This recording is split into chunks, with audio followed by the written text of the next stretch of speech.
আসসালামু আলাইকুম। আমি সাদ্দাম হোসেন। আমি এনআর ইন্টারন্যাশনাল পক্ষ থেকে আসছি। আমি আজকে আপনাদের দেখাবো সেমি অটো ইলেকট্রিক টেবিল কিভাবে ইনস্টল করতে পারে। এটা ইনস্টল করার জন্য একটা রিমোট আছে, উপরে আপ ডাউন করার জন্য, এবং আর নিচে একটা লিভার আছে। লিভারটা লিভারের ভিতরে প্রথমে প্যাডেল লাগাতে হবে। কীভাবে প্যাডেল লাগাতে হবে সেটা আমি আপনার দেখাচ্ছি। এটা হলো লিভার। এই লিভারে এখানে একটা বোল্টও আছে, বোল্টটা খুলতে হবে।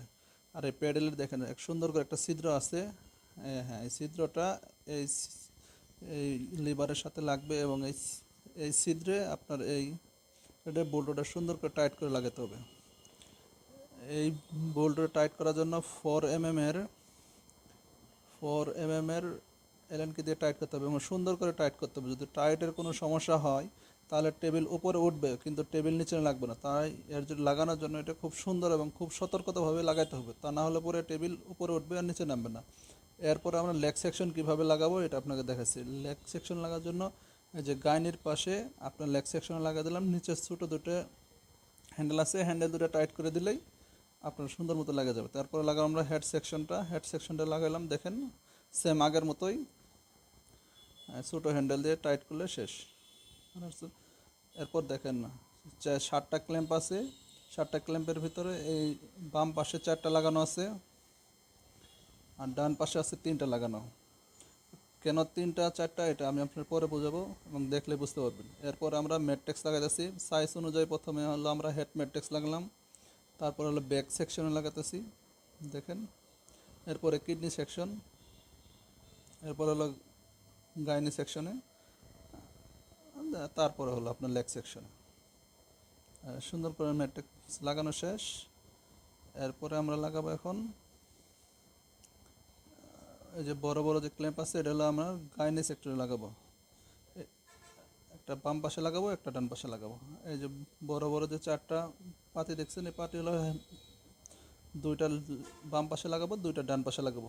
ফার্স্টে এবং লাস্টে লাগাবো, প্রথমটাতে এবং শেষটাতে লাগাবো। প্রথমটাতে থাকবে হলো শোল্ডার সাপোর্ট, আর পরের যেটা আছে এটা হলো সাইড সাপোর্ট, যেন রুগী বা পেশেন্ট আপনার ইয়ে থেকে না পড়ে যায়, বেড থেকে না পড়ে যায়।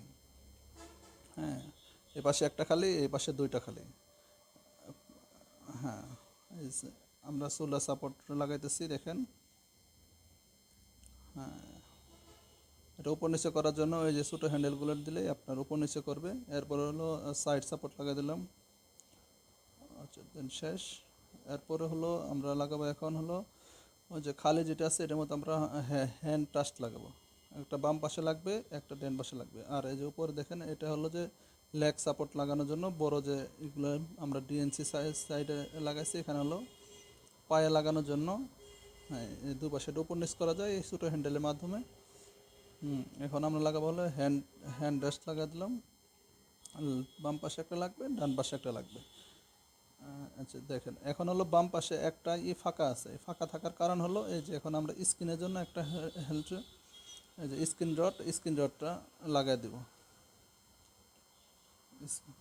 স্ক্রিন রডটা লাগাই দিলাম। এখন টেবিল মোটামুটি রেডি। টেবিল এখন আমরা কাজ করতে পারি। এটা হলো ইন্ডিয়ান টেবিল। এই টেবিলের সাথে একটা হ্যান্ডেল আছে। এটা মাঝখানটা এটা হলো লিভার, এটা উপর সাইডে করার জন্য।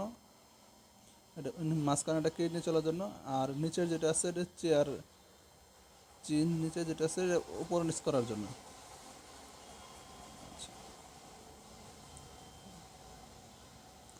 লেগ সেকশনের জন্য লেগ সেকশন এবং হেড সেকশন ম্যানুয়ালি অপারেট করা যায়। দেখেন এই যে নিচে যেটা আছে এটা আমরা হ্যান্ড লুজ করলে 100% 90 ডিগ্রি অ্যাঙ্গেলে নিচে চলে গেলো। আবার উপরে তুললাম, তুলে ছোটো হ্যান্ডেলটা দিয়ে টাইট করলেই দেশ হয়ে গেলো। সেম করে হেড সেকশনটাও একই রকম। হেড সেকশনে যদি আমরা হ্যান্ডেলটা সাইড দিই 90 ডিগ্রি অ্যাঙ্গেলে নিচে চলে যাবে, এবং উপরে সর্বোচ্চ 30 থেকে 40 ডিগ্রি, 30 থেকে 40 ডিগ্রি অ্যাঙ্গেল যেভাবে চাই সেভাবে আমরা করতে পারবো। এইভাবে টেবিল রেডি হয়েছে। আপনারা যদি এরকম টেবিল চান তাহলে এনআর ইন্টারন্যাশনালের সাথে যোগাযোগ করতে পারেন। আমরা আপনাদের টেবিল সাপ্লাই দিয়ে থাকি। Thank you very much. আসসালামু আলাইকুম।